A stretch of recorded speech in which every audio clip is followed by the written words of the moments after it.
The city buzzed with the usual noise, cars honking, strangers passing without eye contact, and the low hum of life continuing as it always had. No one really noticed her. Just another small figure, sitting cross-legged on the sidewalk, wrapped in a thin, oversized hoodie that had lost all its color. Her hair was tangled, her cheeks smudged with dirt. And in her lap was a dented metal cup that clinked quietly whenever a coin dropped in. Most people walked past without looking down. Some gave her quick glances, others avoided her entirely. But she sat there every single day, as if waiting for someone, as if today might be different. That's when he came around the corner. Johnny Depp. No cameras, no crowd, no flashing lights. Just a quiet walk on an early afternoon. He was in town for something private, no red carpet, no premieres, just some time to himself. Dressed in a dark coat and sunglasses, he moved like someone used to being unnoticed when he wanted to be. But as he walked past the bakery, his eyes caught something unusual. A little girl, no more than 8 or 9, sitting on the cold pavement with a cardboard sign and a blank stare. For some reason, he slowed down. Something about her didn't feel right. She saw him but didn't seem to recognize him. Her hand trembled as she lifted the cup in his direction. "Spare some change," she whispered, her voice barely audible. It wasn't just the words, it was the way she said them, mechanical, rehearsed, like she'd said it too many times. Already that day, he stopped. For a moment, they just looked at each other. He could have easily kept walking. But there was something in her eyes, something deeper than hunger or desperation. It was the kind of sadness that doesn't come from being hungry for a day, came from something heavier, something that didn't belong on a child's face. He crouched down slowly, removing his sunglasses so she could see his eyes. "Hey," he said gently. "You okay?" She nodded, too quickly. "I'm fine." He didn't believe her. Not for a second. He looked at the sign next to her. "Hungry, God bless." It was handwritten in shaky letters. He'd seen signs like that before. They were everywhere, but this one, it looked like it had been written in a rush, maybe even by someone else. The letters were uneven. Some words didn't quite make sense. Then he noticed something else. Her arm. There was a bruise on her wrist, dark and recent. She quickly pulled her sleeve down when she caught him looking, but he'd already seen it. It wasn't just a scrape from falling. It looked like someone had grabbed her hard. "Are you out here alone?" he asked softly. She hesitated. "My uncle is nearby. He watches me from across the street." Johnny turned to look, scanning the storefronts and parked cars. But there was no one obvious, just strangers going about their day. Something felt off. He'd met kids on the street before, many of them just trying to survive. Some runaways, some victims of things much worse. And something about this didn't sit right. He offered her a bottle of water from his bag. She took it with shaky hands. "Thanks," she mumbled. "Do you want some food?" he asked. She nodded. He offered her his hand. She didn't take it. She looked nervous, scared. "Even if my uncle sees me talking to someone too long, he gets mad." That was it. That sentence changed everything. Johnny's expression shifted slightly, but alert. He wasn't just dealing with a lost kid. This girl was scared of someone who might be using her, someone who might be nearby. And suddenly, this wasn't just a quiet moment between a stranger and a child. It was something more urgent, something dangerous. "I won't leave," he said gently, "but I don't want you to get in trouble. Just tell me this, do you feel safe?" Her lips moved, but no words came out. She looked over his shoulder, eyes darting like she was being watched, and then, as quietly as she could manage, she whispered, "No." That was all he needed to hear. He didn't raise his voice, didn't panic. T's mind was racing. Years in the spotlight had taught him how to stay calm in public, But nothing prepared him for a moment like this. He couldn't just walk away. He couldn't ignore it. And he certainly wasn't going to let this girl go back to whoever had her. He looked back toward the street again, more carefully this time. He noticed a man in a car parked across from them, pretending to look at his phone. But his eyes flicked up every few seconds, watching. Waiting. That was likely the... Uncle Johnny leaned in closer and lowered his voice. "I'm going to help you, but we need to be smart about it. Can you do that?" The girl's eyes welled up, but she nodded. He smiled gently and stood up, pretending to dig into his coat pocket as if he were just giving her money like any other passerby. But inside, he was dialing a number on his phone. Not to his assistant, not to a friend, but straight to someone who could help someone trained for situations like this. And just like that, the quiet moment between a celebrity and a homeless child turned into the start of something bigger, something that could change a life, maybe even save it. But what happened next? When the man in the car noticed Johnny wasn't just another stranger, what did he do? Did he drive away? Did he confront him? Did the little girl finally get away from whatever nightmare she'd been living in? That's where the story truly begins. And it's not what you think. The car disappeared down the street, swallowed by the traffic and noise of the city. But Johnny couldn't stop thinking about the man behind the wheel. Something about him didn't add up. His face, his reaction, the way he didn't flinch even when the officer appeared was like he'd done this before, like he expected to get away with it. Johnny had seen that kind of confidence before, mostly in places where people used money or status to hide the truth. But this was different. This felt colder, more calculated. He sat on the edge of the bench, near Emily, giving her space, but staying close enough so she knew he wasn't going anywhere.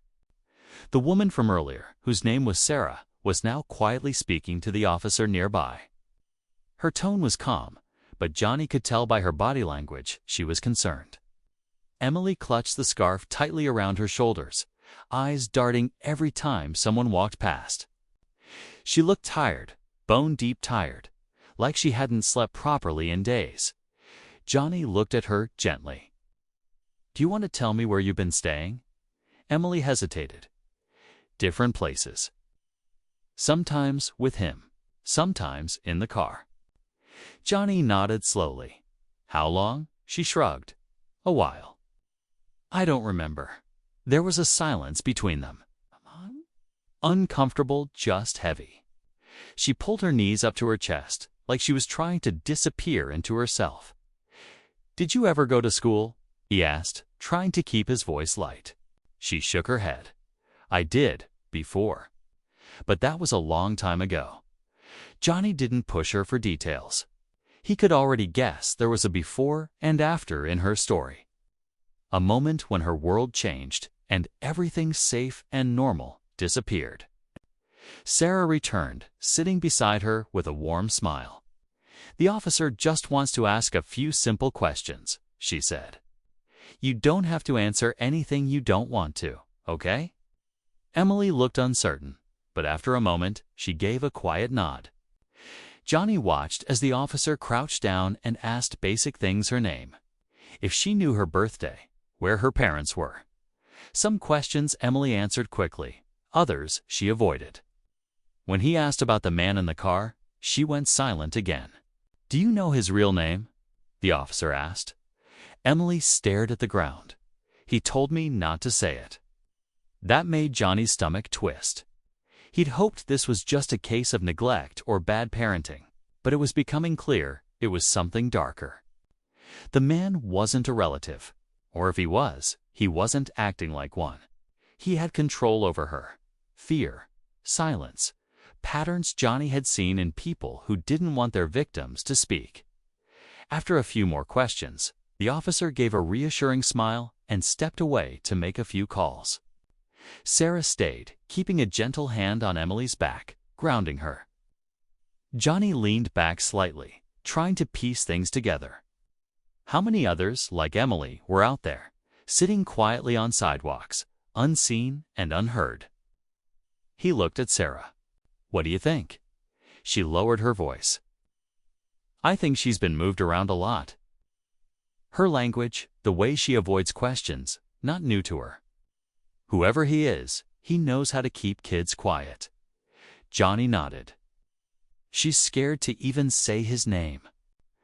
"That's not just fear," Sarah added. "That's conditioning. Someone's trained her not to talk." Johnny's jaw clenched.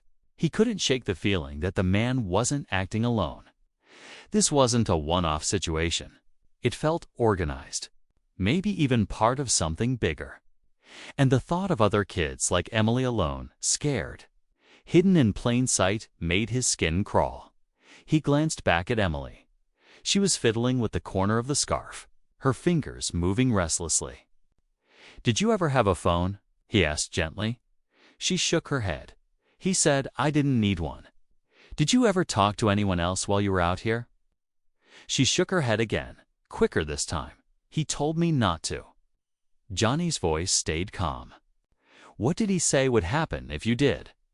She didn't speak, but her eyes filled with tears. That was all the answer he needed. Sarah leaned in. "You're not in trouble, Emily. You didn't do anything wrong." Emily looked at her, then at Johnny, like she was still trying to figure out if this was real, if it was okay to believe them. That, maybe, just maybe, things were about to change. "I didn't want to do it," she whispered. "But he said we needed money." Johnny felt a cold weight in his chest. "What kind of things did he make you do?" Emily paused. "Just sit here. Ask people. Look sad. He said it works better when I look tired. And if you didn't." Her voice dropped to a whisper. "He wouldn't let me eat." Johnny closed his eyes for a second. This wasn't just survival. It was manipulation, emotional control, and the man had done it without leaving marks that most people would notice. The officer returned. "We've got child services and a detective en route. They'll take over from here." Johnny nodded, but part of him didn't feel relieved. This wasn't over. Not for Emily, and not for whoever else might be caught in the same cycle. He looked at the officer. "Is anyone tracking the guy who drove off?" The officer gave him a look. "We've flagged his plates. But if it's not his real car, it might take time." Johnny didn't like the sound of that. He stood and walked a few feet away, pulling out his phone again. He called someone he knew, a quiet contact from a nonprofit that helped kids in dangerous situations. It wasn't just about making donations anymore. He wanted answers. If this man was part of something bigger, he wanted to expose it and stop it. When he returned, Emily was sipping a juice box Sarah had found somewhere. Her face looked less pale, but her eyes still scanned the street, like she expected the man to come back at any moment. Johnny sat back down beside her. "Do you like music?" he asked. She nodded slowly. "What kind?" She thought for a moment. "I used to like piano music. My mom played." It was the first time she'd mentioned her mom. Johnny smiled softly. "Piano music is my favorite too." Emily looked surprised. "Really?" "Yeah," he said. "There's something about it. Feels like it tells the truth, even when no one else does." She gave a small smile. Just barely, but it was there. Sarah stood up and nodded toward the end of the block. "That's the transport. We'll take her somewhere quiet for now." Johnny looked at Emily. "You're going to be okay. You've already done the hardest part, asking for help." She nodded again, tighter this time, like she finally believed it. As she walked away with Sarah and the officer, Johnny watched her disappear into the van that waited with tinted windows and a quiet hum. The city around him moved on like nothing had happened. People passed, busy with their lives, not knowing that a life had just changed forever in the space of a sidewalk and a few whispered words. But he knew, and he knew this was just one child, just one story. And the man in the car, he was still out there. The city lights had just started to flicker on as the sky turned dusky blue, and Johnny stood alone near the sidewalk where he first met Emily. The bench was empty now. The scarf she'd been holding had fallen onto the ground when she left, and he found himself picking it up, holding it for a moment longer than he expected. There was still a chill in the air, but it wasn't the weather making him uneasy. It was the quiet after the storm, the silence that always came when something felt unfinished. He knew he should have felt relief.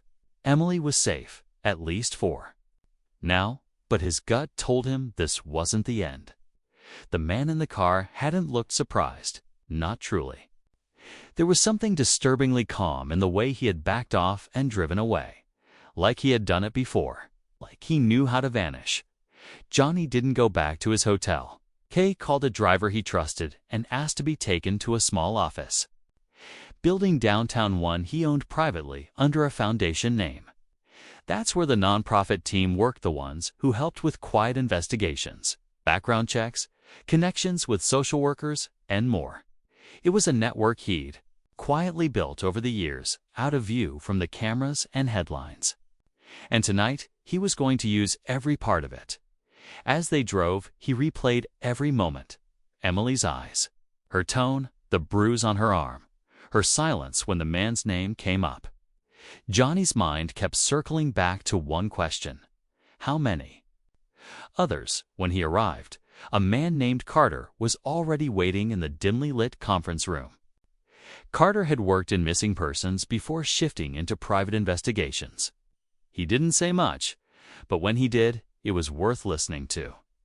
Johnny tossed the scarf onto the table. "We need to find him. Fast." Carter nodded. We ran. The plates, their real but rented under a fake ID. No surprise there. Johnny clenched his jaw, the way he acted. This wasn't the first time. No, and not the first girl either, Carter said quietly.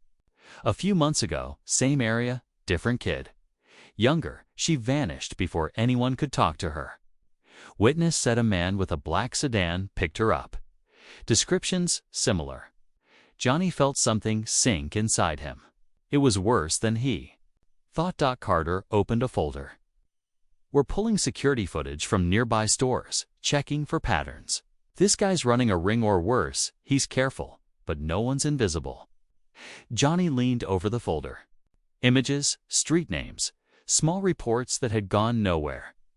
He noticed something strange. Most of the kids reported missing had similar backgrounds. Low visibility, no one looking for them, no real record. "These aren't random," Johnny muttered.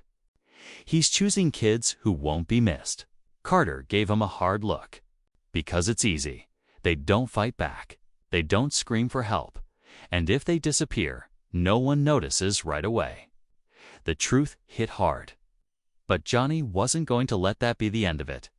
That night, while most of the city slept, Johnny stayed at the office, working alongside Carter and another team member, Nadia, who specialized in behavioral profiling.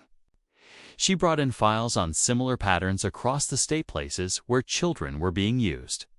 Often not for trafficking in the obvious sense, but for begging, theft, even running errands for adults involved in darker activities. These children were being manipulated, not just physically, but emotionally, taught to obey out of fear or false loyalty. Nadia pointed to a photo of another girl, about Emily's age, who had been picked up in a different part of the city last year. This one told the same story: an uncle who made her beg. But before anyone could investigate further, they moved her. She disappeared from the shelter 2 nights later. Johnny stared at the image, and no one followed up. Officially, no, she wasn't in the system long enough. It made him feel sick. These kids were falling through cracks so wide they might as well have been designed that way. Meanwhile, Emily was being cared for in a temporary shelter that Johnny had arranged through the nonprofit. A social worker named Mia had been assigned to her. Johnny had asked Mia to keep things light, not press too hard, just let Emily rest. But even from a distance, he worried about her. She'd finally started to open up. If she felt abandoned again, If she thought no one was coming back, she might shut down completely. The next day, Mia called. Emily had a nightmare last night. She woke up crying and wouldn't go back to sleep. Did she say what it was about? She kept saying, "He knows where I am," over and over. Johnny felt the weight of that. Emily wasn't just scared. She believed that man would come back for her. And Johnny wasn't convinced she was wrong. He hung up and looked at Carter. "I want to be there, in case something happens." Carter raised an eyebrow. "You think he'll try to take her back?" Johnny didn't answer right away. "I think people like him don't let go easily." Meanwhile, Nadia found something strange while combing through data. A building leased under a different name, a storage unit paid for in cash every month, located not far from where Emily had been sitting. It seemed random except the man's rental car had been spotted near that area multiple times. Johnny stared at the location. "Let's go see it." It was a low-key place, the kind of facility no one paid attention to. Two units lined up behind chain-link fences, mostly quiet except for the occasional truck unloading things. Carter used a legal request to access surveillance. Footage from the property. What they saw confirmed everything. The man had been there multiple times. He wasn't storing furniture. He was meeting different men at odd hours. They never stayed long. No one ever carried anything. But children were seen in a few of the videos. Blurry, small, heads down. Johnny's stomach turned. "We need to find out what's inside that unit." Carter nodded. "Already working on it." Back at the shelter, Emily was sitting by a window when Johnny arrived that evening. Her face lit up just slightly when she saw him. That reaction, however small, was enough to push him forward. "Hey," he said softly as he sat beside her. "I promised I'd check in." She looked down at her hands. "You didn't forget." "Never." They sat in silence for a few moments. Outside, the wind picked up, brushing leaves across the sidewalk. "I had a bad dream," Emily said suddenly. "I heard. Want to talk about it?" She didn't answer for a while. Then, very quietly, she said, "He said if I ever left, he'd find me." Johnny swallowed hard. "He won't. You're not alone anymore." But inside, he knew it wasn't that simple. There was still so much they didn't know. The man's real name. His network. How deep it went. Emily's fear wasn't just leftover trauma, might be a warning. That night, after she fell asleep, Johnny sat in his car outside the shelter, watching every shadow, every headlight that passed too slowly. He wasn't imagining it anymore. Something bigger was happening beneath the surface. And the man who'd driven away without panic, he was still out there, and he wasn't done. Johnny sat in the driver's seat, gripping the steering wheel a little tighter with each passing car. The shelter behind him was quiet now. Lights dimmed, the city outside humming with late-night energy. But inside him, there was nothing but tension. He couldn't explain it, just a feeling in his gut. The same kind he'd learned to trust over the years. Something was coming. Something close. His phone buzzed on the passenger seat. A message from Carter. "We got access to the unit. It's worse than we thought." Johnny stared at the screen, then quickly called him. "What did you find?" Carter's voice was low, steady. "No kids inside. But we found photos, notes, lists, several names. Some of the kids on those lists have already been reported missing." Johnny's stomach turned. "Emily, she's on it." The world narrowed for a moment. She wasn't just a random girl. She was being tracked, cataloged, like inventory. Johnny's jaw clenched. "How old are the records?" "Recent, some notes dated just last week." Johnny glanced in the rearview mirror. Emily had only been at the shelter a couple nights. That meant whoever was behind this man really had likely been watching. Maybe he even knew exactly where she was now. "Pull everything," Johnny said. "Cross-reference names, locations, associates. I want to know how deep this goes." "We're on it," Carter replied. "But there's something else we found. A burner phone hidden in a box. It's still active." Johnny sat up straighter. "Did it receive any messages?" "One an hour ago. Just a name and an address." Johnny's blood ran cold. "Whose name?" Carter didn't answer right away.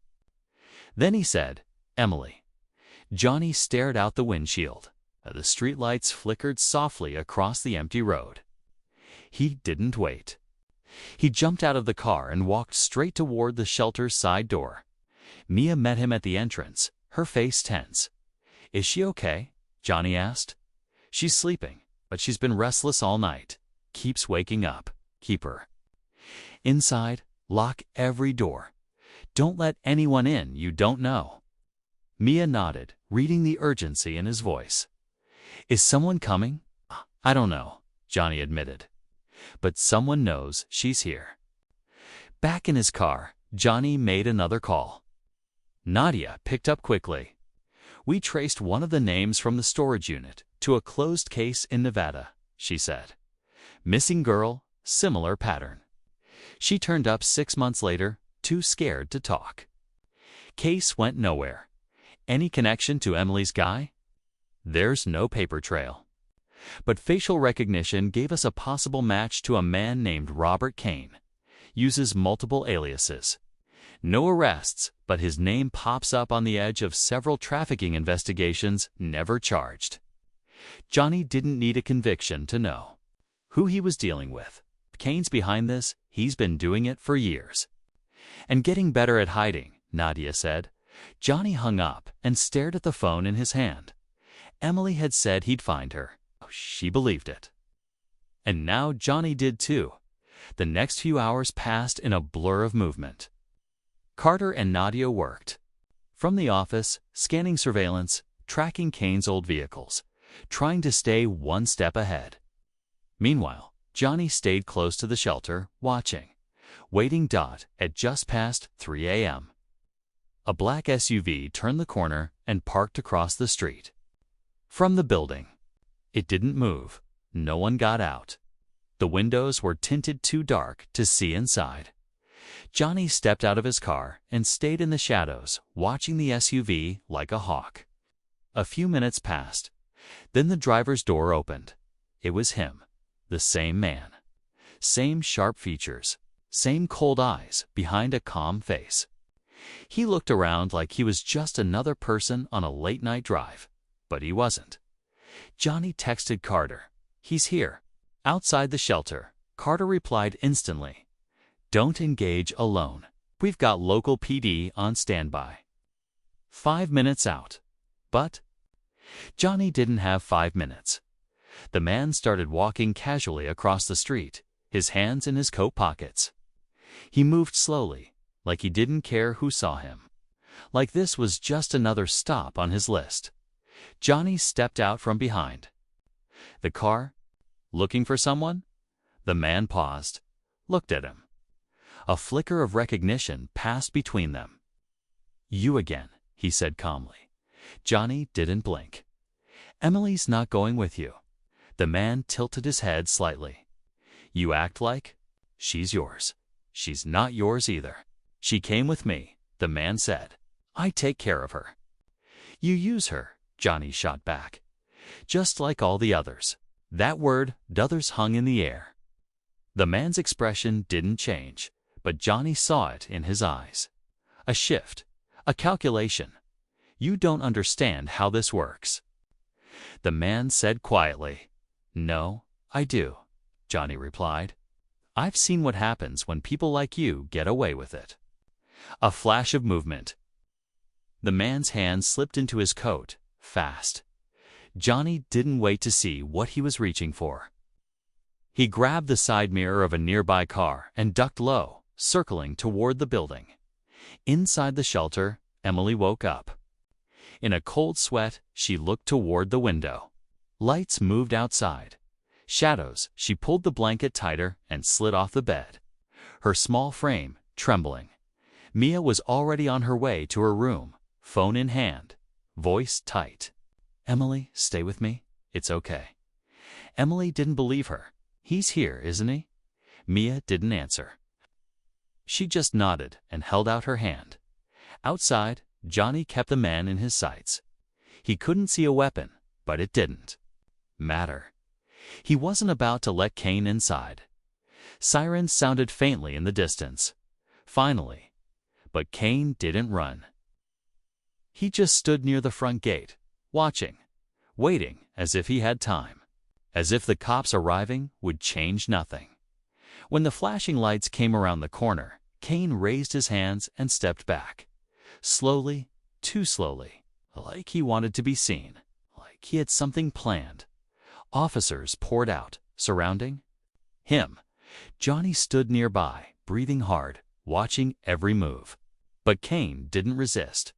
He let them cuff him, let them search him, let them walk him to the car without a single word.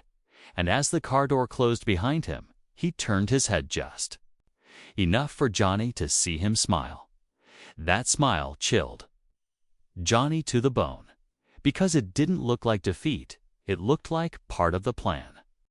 The patrol car pulled away with Kane locked inside, flashing lights bouncing off nearby windows. On the surface, it looked like the end of the nightmare. But Johnny stood frozen on the sidewalk, heart pounding as Kane's faint smirk burned into his memory. It wasn't the look of a man caught. It was the look of someone who had triggered something like his arrest had only been a distraction. Or worse, a trap. Back inside the shelter, Emily sat beside Mia, clutching the same scarf Johnny had picked up earlier. She hadn't said a word. Since the sirens stopped, her eyes didn't blink, fixed on the front door like she expected it to swing open any second. Mia tried to comfort her, but Emily stayed locked in place, her fingers tightening every few seconds. Then she spoke, quietly. "He said if he ever got taken, someone else would come." Mia turned toward her. "Someone else?" Emily nodded. "He told me. I was part of something. He said if I ever left, there were others who'd come get me, that I was already marked." Mia immediately reached for her phone and called Johnny, her voice tense. "You need to come back in. Now." Within minutes, Johnny was inside the shelter, listening carefully as Emily repeated what she could remember. She told him about a woman, someone Kane called the cleaner. She'd only seen her once, during a car ride, but the woman had said very little, just stared straight ahead and gave orders with hand signals. But Emily remembered the sound of her voice. Cold, sharp, and the way Kane seemed to obey her without question. Johnny's mind started racing. "He's not the boss," he said under his breath. "He's working under someone else." Carter confirmed it shortly after. Back at the office, they had cracked open the data from the burner phone they found in the storage unit. It had only a handful of outgoing calls, and one of them, Mateus, through multiple signal bounces, led to an address just outside the city. Small warehouse listed under a shell company with no real activity. "We've seen movement near it in the last 24 hours, Carter reported. Mostly late night. No signs of loading trucks, just vehicles pulling in and out quickly." Johnny stared at the location on the screen. "We need to check it out." But just as he started planning the next move, Nadia came rushing in with new intel. "We cross-checked Kane's aliases against other reports from out of state," she said. "We found something buried in a cold case database from Arizona. A girl disappeared under similar circumstances. Same patterns, same language. But here's the twist. When they reopened the case last year, they discovered a connection to a foster agency, a private one." Johnny felt the hairs on the back of his neck rise. "You're saying this goes through legal channels?" "Some of these kids weren't taken from the street," Nadia said. "They were funneled through paperwork, placed with approved guardians who don't exist anymore. Kane was listed as one." Everything shifted in that moment. This wasn't just about street exploitation or one man working in shadows. This was a system, a hidden one. Some kids, like Emily, were pulled from public places. Others were taken. Through quiet, legal means, processed through broken systems, and handed off to people like Cain. Johnny's voice hardened. He didn't act alone. He's part of a network. Carter looked over the surveillance feeds again. That warehouse may not be where they keep kids. It might be where they move information, money, identities. A hub. Johnny knew what that meant.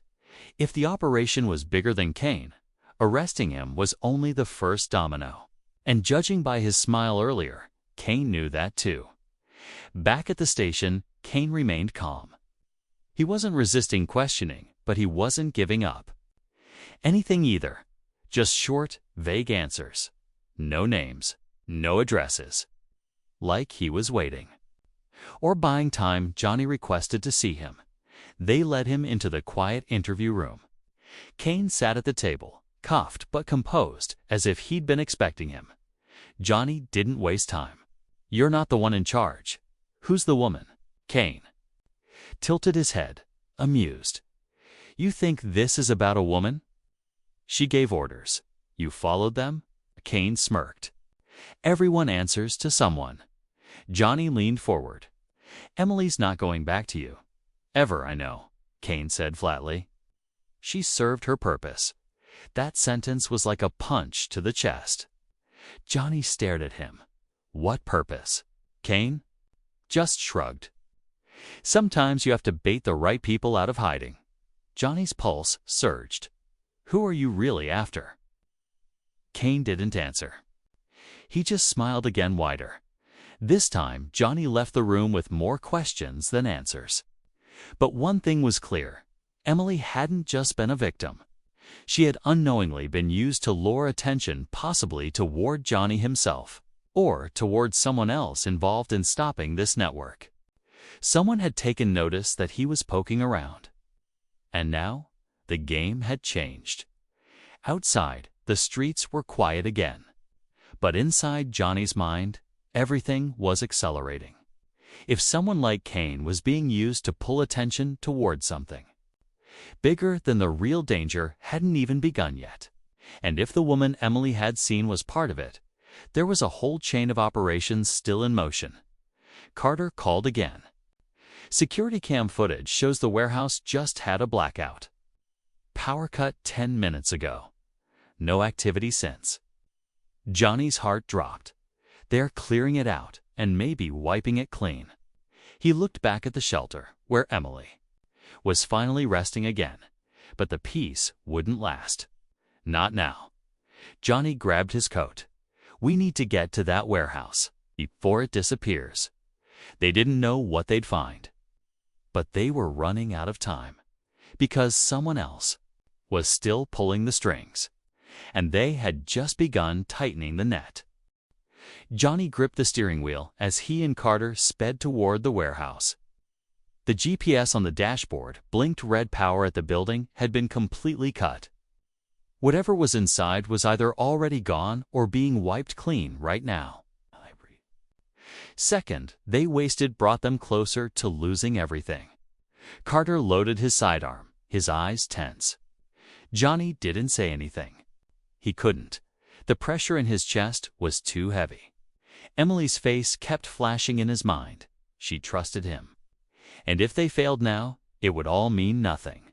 When they arrived, the warehouse was dark and still, tucked between empty storage units and an abandoned rail line. No vehicles outside, no sound. But Johnny's gut told him someone was still in there. Carter nodded toward the side door, and they moved in silent formation, clearing each corner. The air inside was dry, tinged with the faint smell of bleach. The warehouse wasn't huge, but it was organized, too organized. Dozens of locked filing cabinets lined one wall. Along another, computers had been hastily shut down, cords still hanging. But in the back, behind a false wall, they found it. A small office space, covered in maps, notes, photographs. Red string ran between cities, Names, shelters, government buildings, a whole web. Emily's name was there, so were dozens of others. It wasn't just a trafficking ring. It was a coordinated operation, one that used system gaps, underfunded agencies, and private contractors to move children like inventory. Then came the noise. A sharp clink behind the steel loading door. Johnny spun and raised his weapon, Carter right behind him. A voice rang out. "I thought you'd come." A woman stepped into the dim light, hands raised, expression calm. Mid-40s, sharp cheekbones, black gloves. Johnny didn't need an introduction. This was her. The one Emily saw in the car. The one Kane followed. "I assume Kane talked," she said. "Enough," Johnny replied. "You're done." She didn't flinch. "I doubt that." Johnny stepped forward. "Where are the others?" "They've already been moved," she said. Flatly, "You got sloppy with your search. We've known where you were since Emily showed up." "You used her," Johnny snapped. "She's a child." "She's a tool," the woman said. "We've survived for years because we don't get emotional. That's your weakness." Carter stepped in, voice low. "Backup's 2 minutes. Out. You're not walking away." The woman slowly reached into her jacket. Johnny stiffened, ready to fire, but she only pulled out a USB drive and dropped it on the floor. "A gift," she said. "You'll find everything you're looking for on there, but it won't stop us." "Why give it up?" Johnny asked, skeptical. She smiled faintly. "Because someone's always watching, and it's not just me anymore." Before Johnny could move, a sudden blast rocked the back of the building. Dust and smoke filled the air. The woman bolted toward the emergency exit, but Carter was faster. He tackled her hard, pinning her to the ground as backup officers swarmed in. Johnny coughed, dragging himself upright through the smoke. He grabbed the USB and tucked it into his coat. The woman didn't resist as she was dragged out, but she looked at Johnny once more, calm, unreadable. "You think this ends with me?" she whispered. "You don't even know who she really is." Johnny froze. "What?" But the woman didn't speak again. Just turned her head as she was shoved into the back of the patrol car. Back at the shelter, Johnny handed off the USB to Nadia, who immediately started going through the data. It was all their names, dates, locations, payments, enough to bring down the entire chain. Dozens of kids had been moved across states through fake adoptions, some through shelters, others directly through people like Kane. It wasn't just a trafficking ring yet, it was a nationwide pipeline. They worked through the night. Arrests were made in 3 states. Warrants went out for judges, agency workers, and private contractors. The web had been shaken hard. And for the first time in years, Johnny felt like the silence was lifting, but the woman's words wouldn't leave his head. "You don't even know who she really is." The next day, Johnny sat down with Emily. She looked calmer, safer, but still distant. He gently placed a photo on the table, one of the photos they'd found in the warehouse. It was old, dated nearly 10 years ago. A little girl holding the hand of a woman with long red hair. The girl looked just like Emily. Johnny kept his voice low. "Do you know her?" Emily stared at the photo, then nodded slowly. "That's my mother." Johnny felt his stomach tighten. "And the woman?" "She took me away," Emily said, her voice cracking. "She told me my mother was dangerous." Johnny studied the photo again. The woman in it was younger, but unmistakably the same woman they'd just arrested. He leaned back in his chair, realization washing over him. "She didn't just find you. She raised you. From the beginning." Emily looked at him, her lip trembling. "Then why did she try to give me away?" Johnny had no answer. Not yet. But deep down, he knew they'd only uncovered part of the truth. The files would expose the network. The arrests would make headlines. But the story of Lee's story was far more complicated than anyone had imagined, because she hadn't just escaped a trafficking ring. She had been raised inside it, and somewhere out there, someone still believed she was part of the plan. Johnny sat across from Emily, the weight of everything they'd uncovered still pressing on his chest. The photo between them told a story that was only now starting to make sense.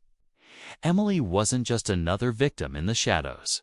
She was at the very center of something bigger, something twisted, buried in secrets and tied to people who wore fake faces for far too long.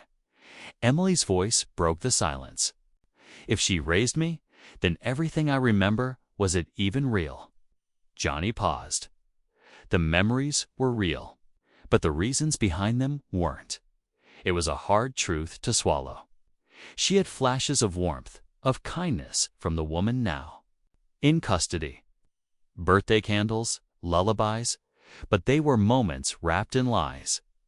The woman wasn't a mother. She was a handler, a groomer. And that made everything feel upside down. Over the next few days, the warehouse evidence led to a cascade of arrests across the country. The network was far more complex than anyone had guessed.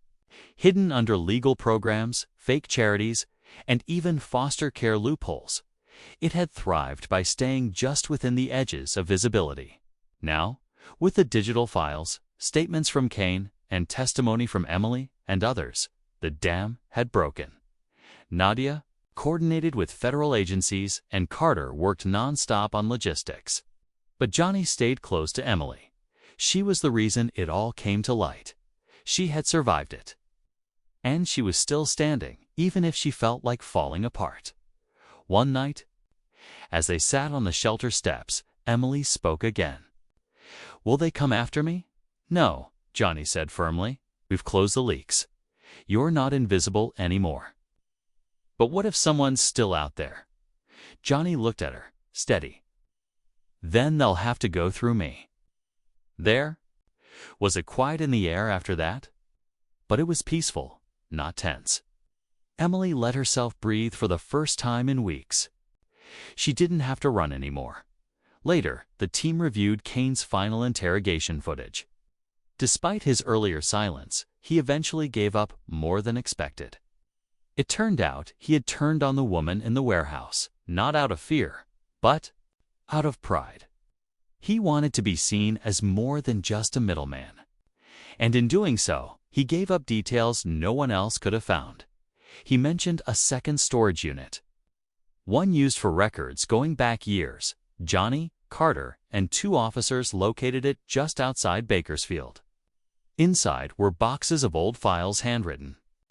Records, names of children moved from state to state, payments made in cash and crypto, and forged adoption papers. One file stood out. It was Emily's. Her birth name wasn't Emily at all. Her real mother had filed multiple missing persons reports that were ignored. She had even gone to court but was dismissed due to lack of evidence.